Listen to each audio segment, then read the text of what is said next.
Welcome to my channel. ఈరోజు ఇక అసలు ఈరోజు చేసేది ఏంటంటే వింటర్ వచ్చేసింది కదండి, చలికాలం. స్నాక్స్ పిల్లలు రాగానే ఏదో ఒకటి అడుగుతారు.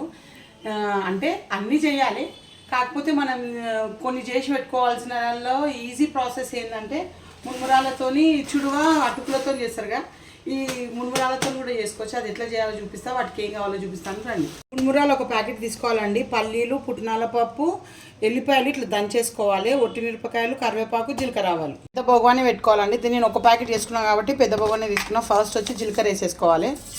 దీని తర్వాత పల్లీలు వేసుకోవాలి. ఎల్లిపాయలు కూడా ఒక పక్కకు వేయించుకోవాలండి. అవి తప్పుడు మళ్ళీ ఒట్టిమిరపకాయలు కూడా వేసుకొని వేయించుకోవాలి. ఉప్పు కూడా వేసేసుకోవాలి. అలా మాది కేసు వేసుకోవాలి. వెంటనే ఎందుకు వేసిన అంటే అన్ని సిమ్ము మీద సన్న మంట మీద అన్నీ వేయించుకోవాలండి. మంచిగా ఎగుతాయి. పించ్ ఆఫ్ ఇంగువ కూడా వేసేసుకోవాలి. తర్వాత ఇక పసుపు కూడా వేసుకోవాలంటే అన్నీ వేగిన తర్వాత స్పూన్ అంతా కారం పొడి వేస్తున్నాయి. ఎందుకంటే అది మీ ఇష్టము, ఇష్టం ఉన్న వేసుకోవచ్చు, లేకుంటే స్కిప్ చేయొచ్చు. డైరెక్ట్ ఇట్లా నేనైతే కొంచెం కారం ఉంటే తింటారని అట్లా వేస్తాను. కొంచెం పేలలకు సరిపడే సాల్ట్ వేసేసుకొని కలుపుకోవాలండి. ఇంకా పేలలు వేసేసుకొని కలుపుకోవాలండి. ఈ విధంగా మొత్తం మిక్స్ చేసుకోవాలండి. కొంచెం ఇది దించుకొని కలుపుకుంటే అంతా కలుస్తుంది.